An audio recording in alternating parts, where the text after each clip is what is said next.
Hello, ladies and gentlemen. Welcome to a Friday evening, or not Friday evening, late afternoon episode of Ted's Booze Cellar with me, your most gracious host, Ted. It is currently 32 past 4 in the afternoon on the 11th of September 2020. So, I hope I'm finding you all in a good state of affairs, and if I'm not, then I hope things improve for you very promptly. Now, we did record an episode yesterday, but that was dedicated to the academic successes and achievements recently of my friend Molly.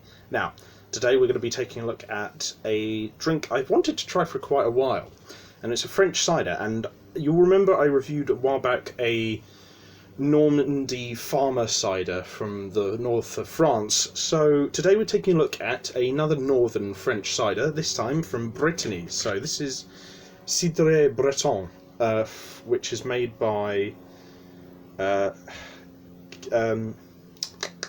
was produced in Ets GUILLET Fères, and I think it was produced also in combination with Kerisac. So yeah, no, it just looks like your classic old sort of straight, cloudy Brittany cider. And I've had Brittany ciders before. I've probably been more accustomed or more familiar with Normandy cider, but I'm looking forward to this because generally I quite like French beers and cider in a lot of senses. So yeah, no, I'm looking forward to this. I think I prefer like the mass-produced ciders in France, or like the farmer ciders in France, a little bit more than the British ones. So I'm looking forward to this. But yeah, it is 5.5% alcohol volume, and it says on the back here, hang on, just 1 second. A fine French cider produced in the heart of Brittany, where cider has been made for generations. The sunny, temperate climate of this region yields a harvest of fully ripened cider apples, which are specifically selected to produce this outstanding, full-bodied natural cider. Cidre Breton is particularly well suited to pork and fish dishes, as well as other delicately flavoured foods. Contents under pressure, opened with care, served chilled.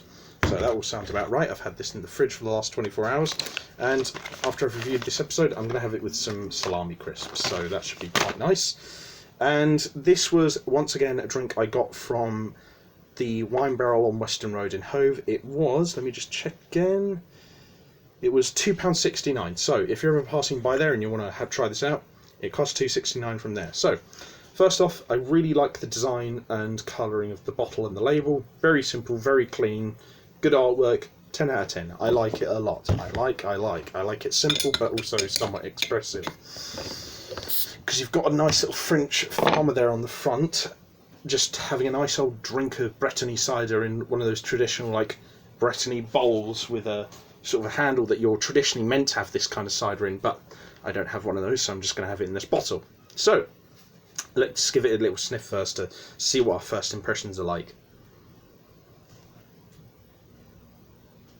Really nice. Just smells like slightly fermented apple juice, but like with a very sort of like clear, crisp, refreshing, natural smell. So it doesn't feel like there's anything like, you know, artificial put in this. So yeah, 10 out of 10 for the smell as well. So quick palate cleanser of water first.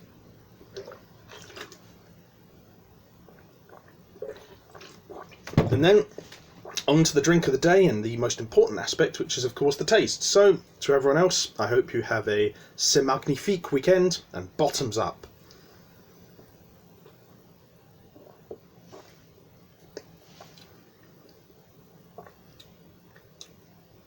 Oh,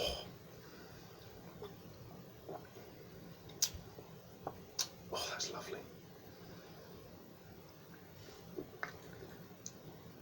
That's magnificent. That's easily one of the best ciders I've ever had. It's definitely comparable to that Cidre Fermier from Normandy that my dad got me once, that I reviewed, if you guys remember, quite a few months ago now. It does taste... It has a similar sort of like natural sort of apple juice flavour underlining throughout it, with like a fermented sort of tingle and a slightly caramelly sort of finish. Somewhat similar to the Normandy cider.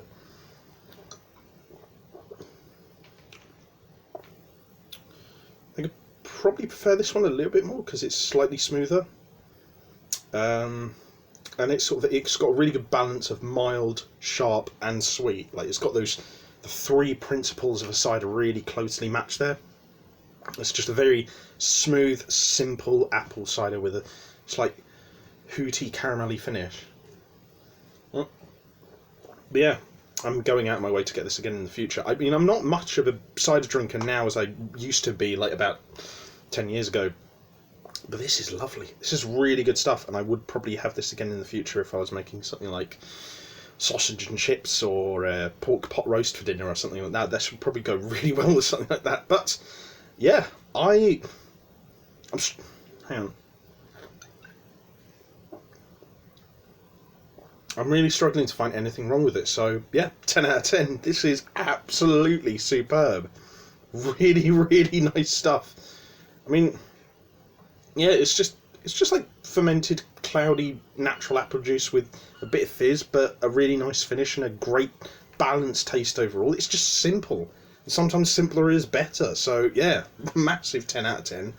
Absolutely will go out of my way to buy it again, and thoroughly recommended. So yeah, if you guys did like this video, leave a like, share and subscribe.